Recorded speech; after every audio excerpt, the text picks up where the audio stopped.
Berkali-kali telepon. Sampai mendekati hari H dia takut ini. Dia bilang ini. Sudah dibuka tapi tidak dijalan. Jadi saya bisa tidur malam. Tapi alhamdulillah begitu saya tiba di Lombok saya langsung video call. Alhamdulillah sudah. Masih datang lagi, aku sudah di Lombok, dia masih datang sampai ke Mataram. Karena masih gelisah, masih khawatir. Sudah sampai Lombok, jangan tidak sampai ke sini. Sudah langsung dia datang ke Mataram. Tunggu sampai asal, karena sebelum sudah di Mataram. Tunggu di Mataram. Belum kita rasa nyaman. Belum tenang, kita naik mobilnya. Jangan di mobil yang lain. Kita satu mobil, biar lebih aman lagi. Biar Syekh tidak kabur. Saya siap. Hakim sini diperintahkan, saya seminar waktu. Alhamdulillah, sama-sama satu mobil. Sudah sampai di sini dan selamat. Terima kasih Hakim sini atas perjuangannya, atas undangannya, dan insyaAllah mudah-mudahan menjadi amal saleh untuk kita semua. Dan saya hadiahkan apa yang dikasih hadiah. Ini di sebelah. Sehat-sehat saja.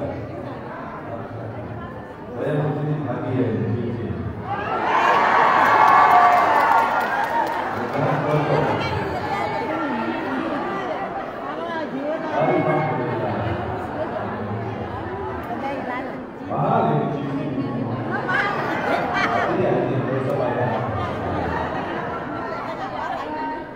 Terima kasih juga panitia dan sepanjang safari dakwah tahun ini alhamdulillah kami sudah kunjungi 887 titik safari dakwah. Dan insyaallah tahun 2021 dari kami 1000 titik seluruh Indonesia. Dan baru kali ini saya hadiri acara Tabligh Akbar di Baitul Istisqa ini, saya mendapatkan masker dan ada foto saya. Sudah ratusan titik dakwah kami, ratusan masjid yang kami datangi, kampung-kampung belum ada masker. Baru ada masker. Alhamdulillah, terima kasih. Kami mudah-mudahan selalu makmur.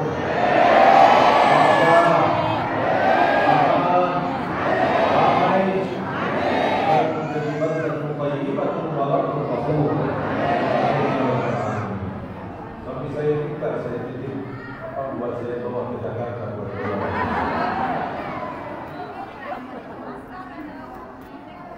Bapak Ibu dalam sekalian yang dimuliakan Allah Subhanahu wa taala.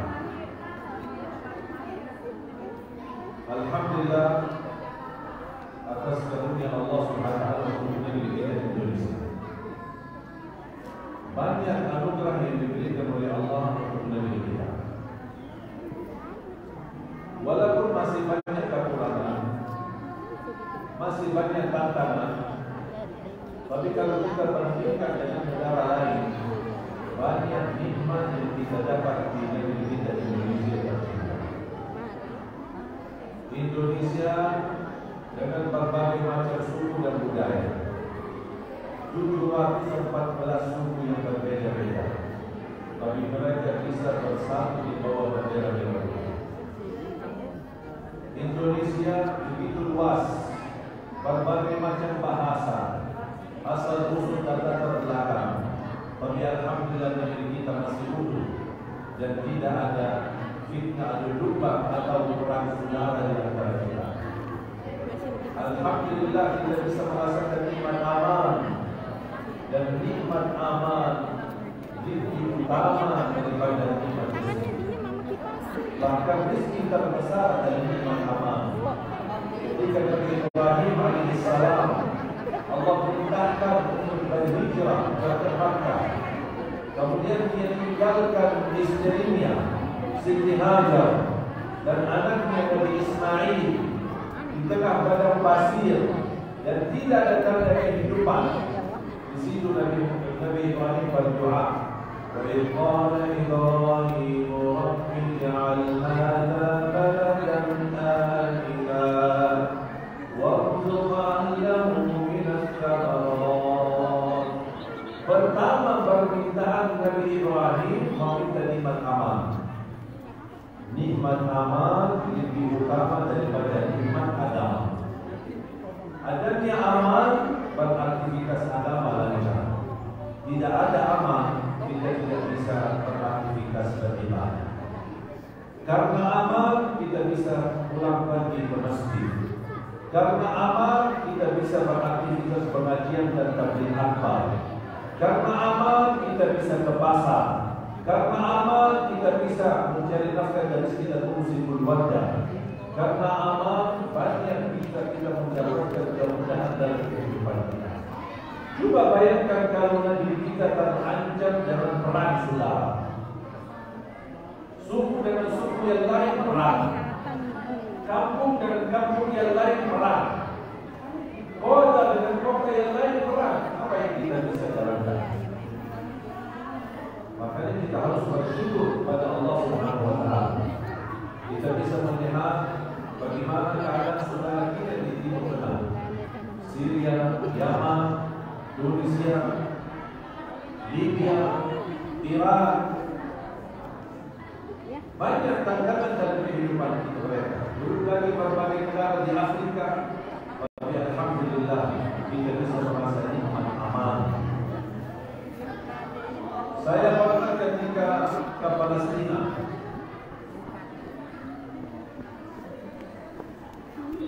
Ketika jamaah meminta kita ingin tahajud di Masjidil Aqsa, kita keluar dari hotel, naik bis, satu rombongan menuju Masjidil Aqsa.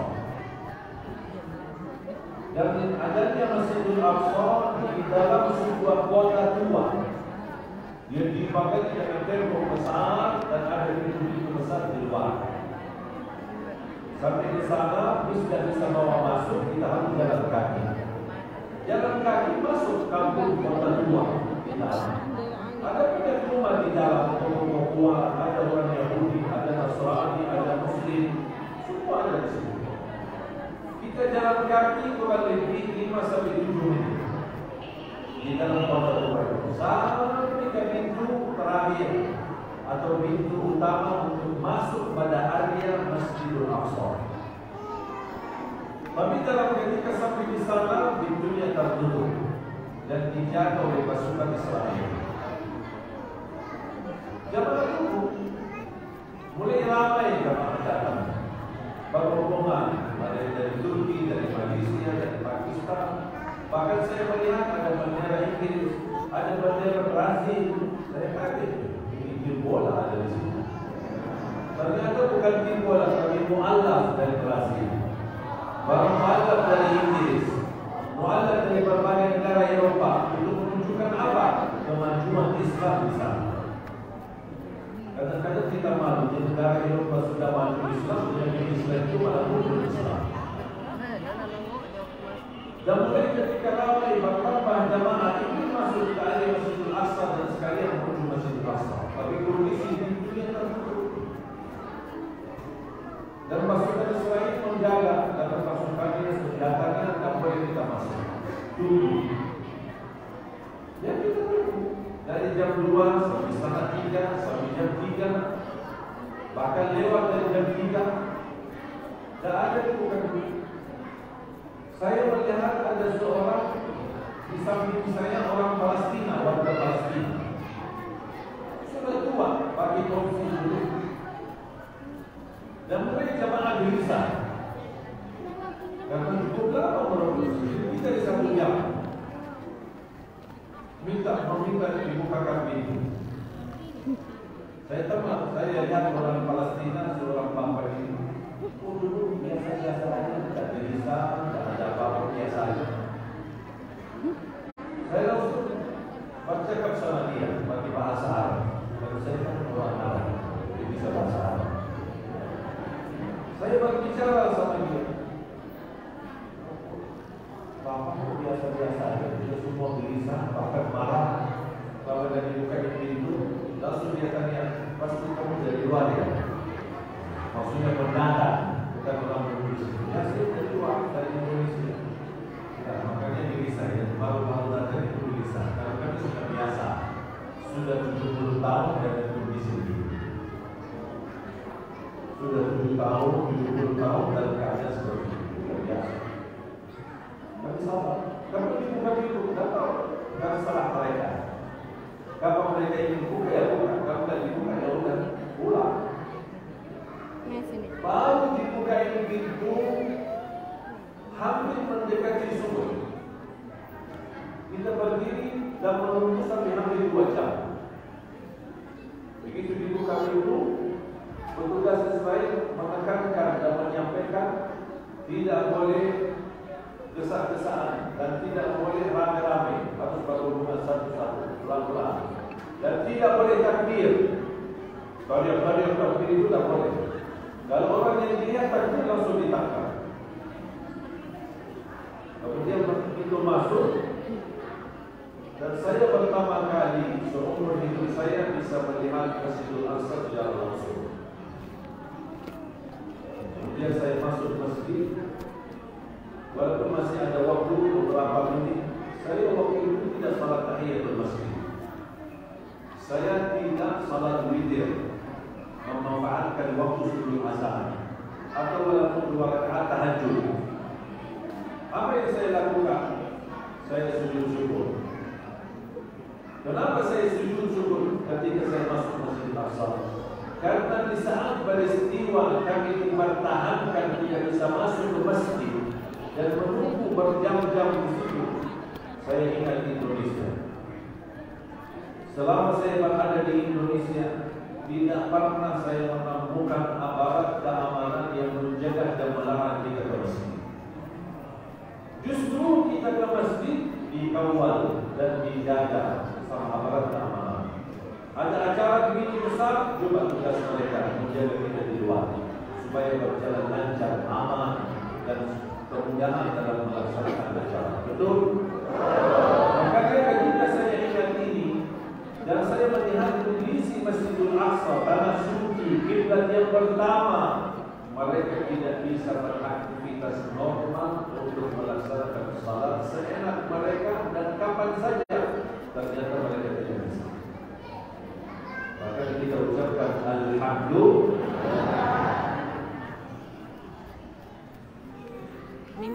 Banyak nikmat yang kita dapat.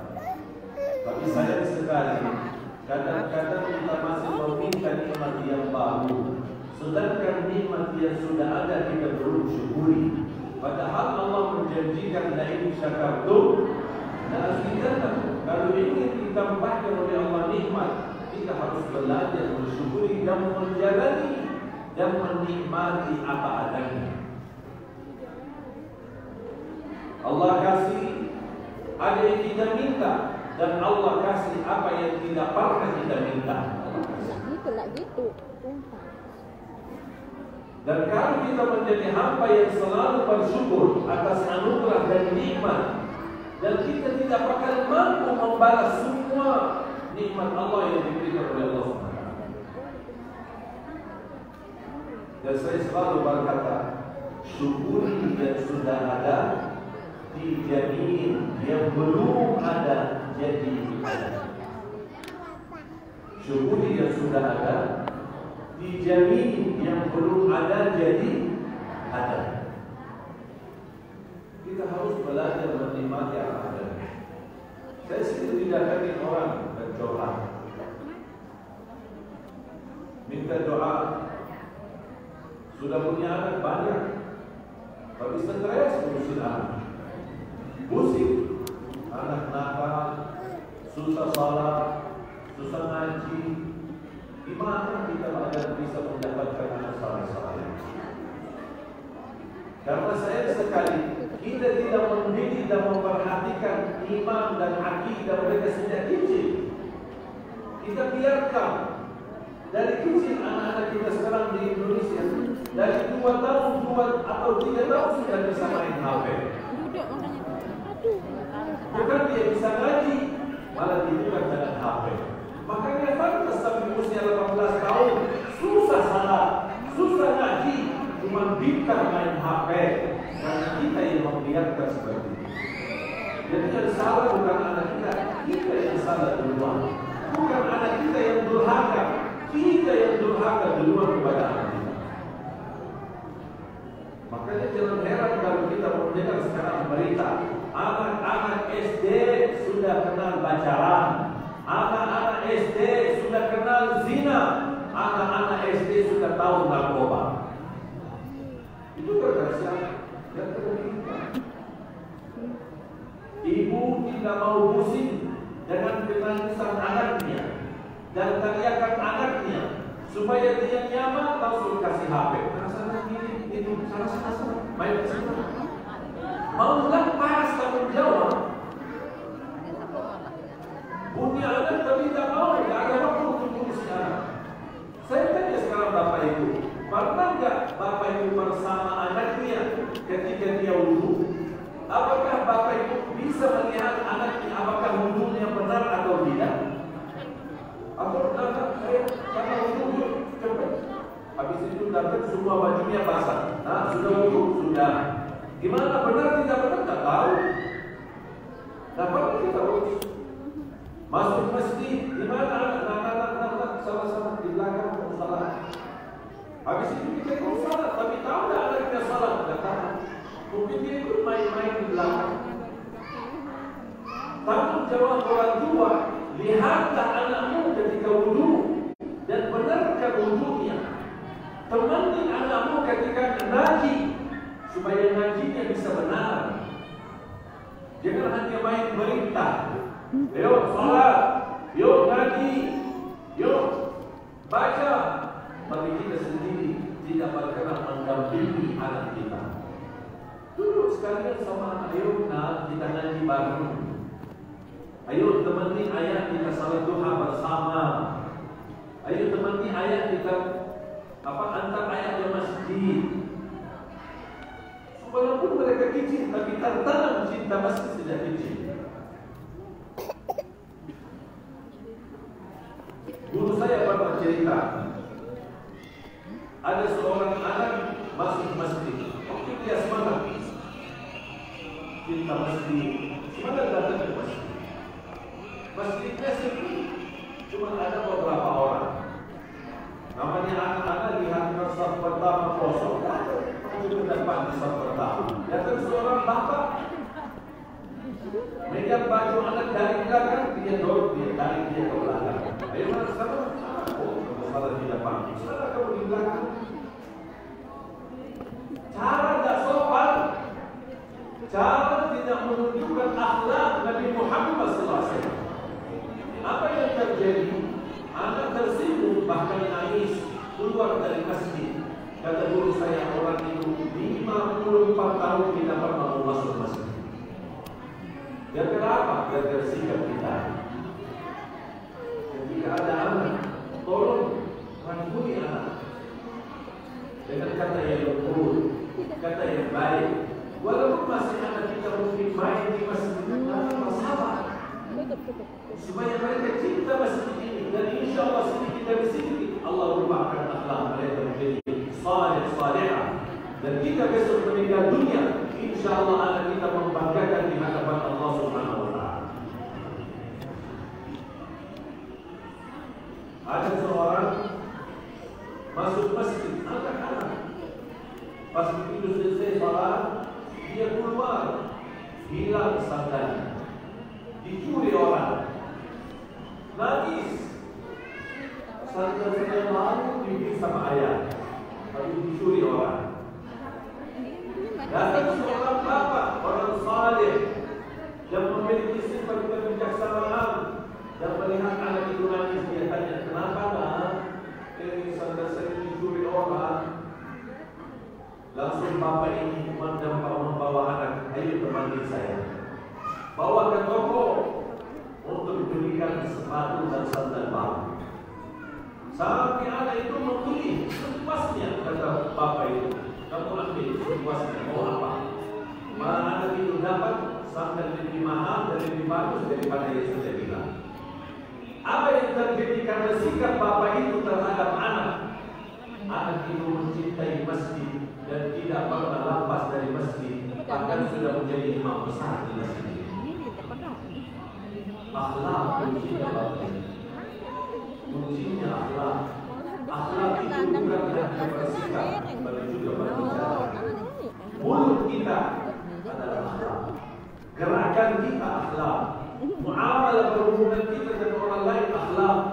Dan kita ketika kita berakhlak, kita harus memiliki perasaan menurut atau mengikuti contoh Nabi kita atau meniru Nabi kita Nabi Muhammad SAW.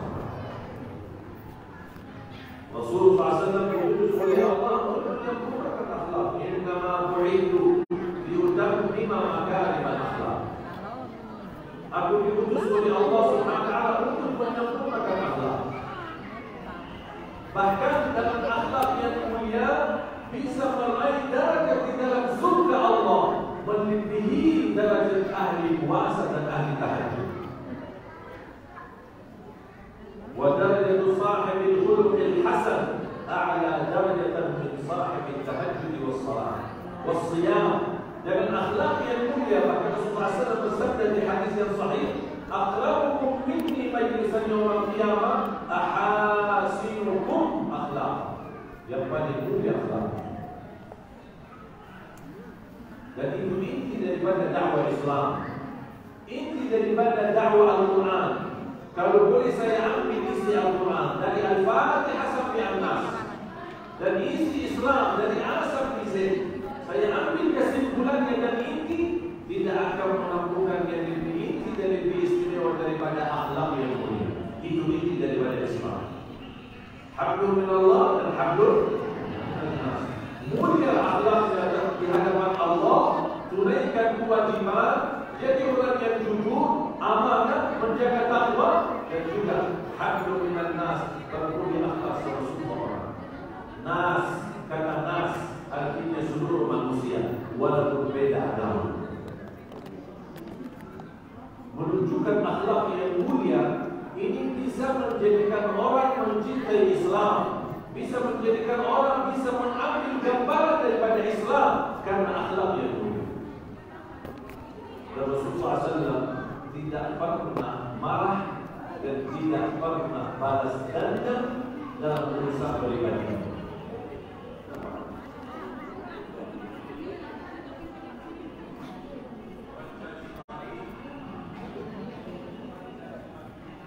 Mic-nya kenapa mati?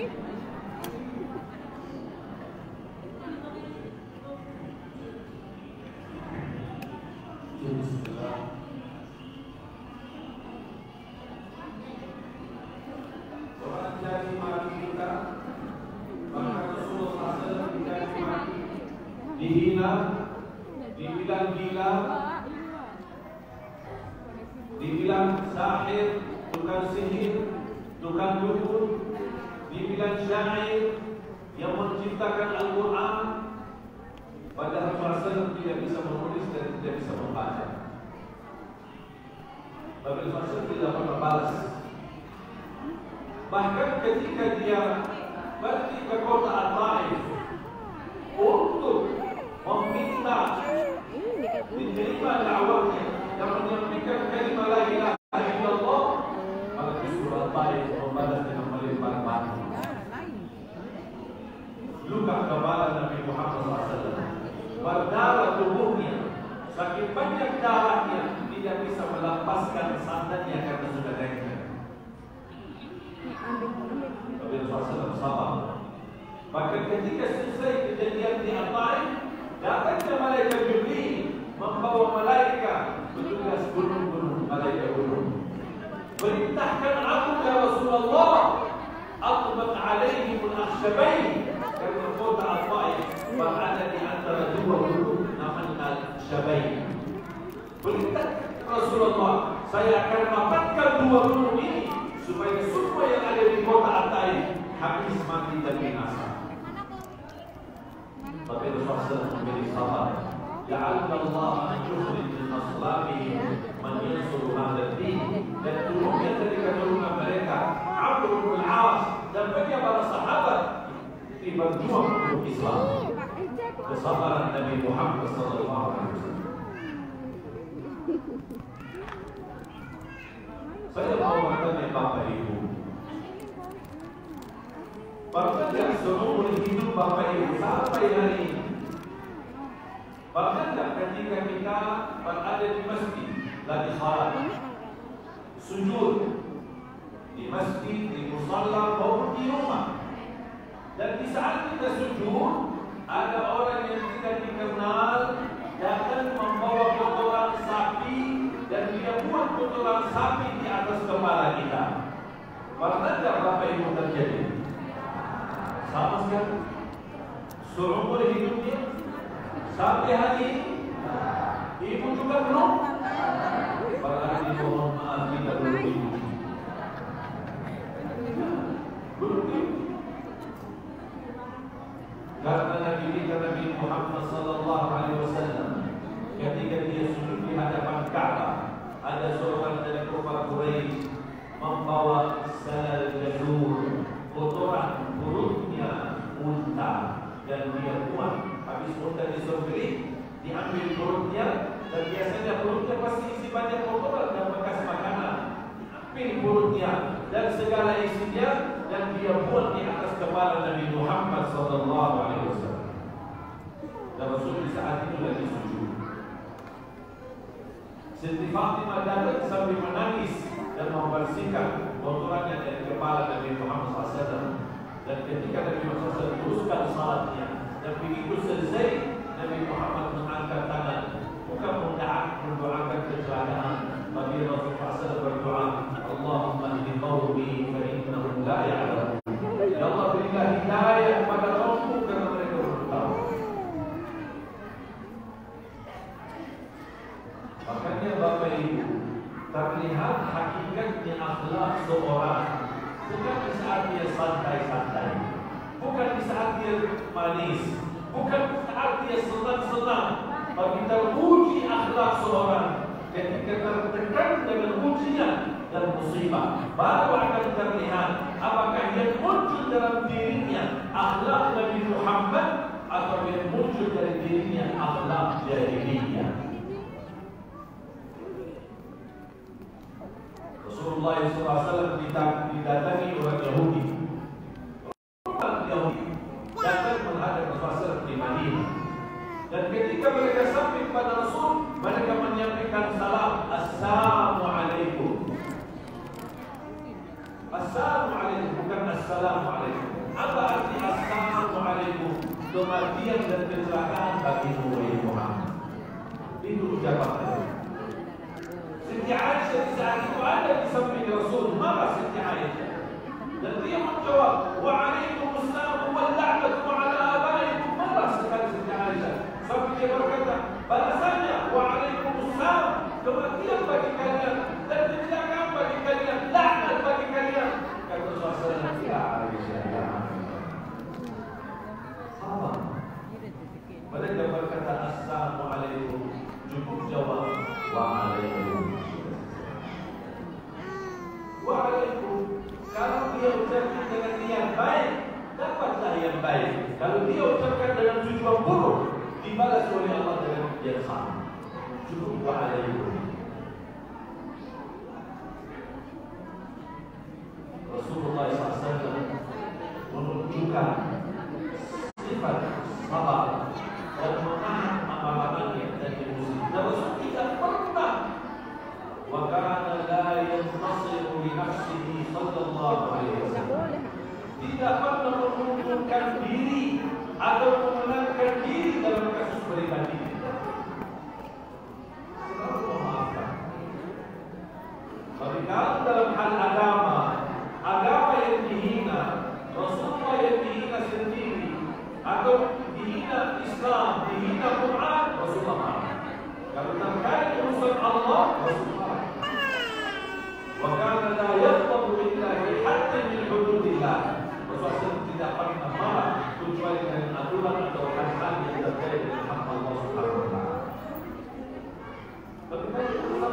kita. Diusir dari Makkah. 40 tahun hidup di kota Makkah tempat kelahiran beliau sallallahu alaihi wasallam. 13 tahun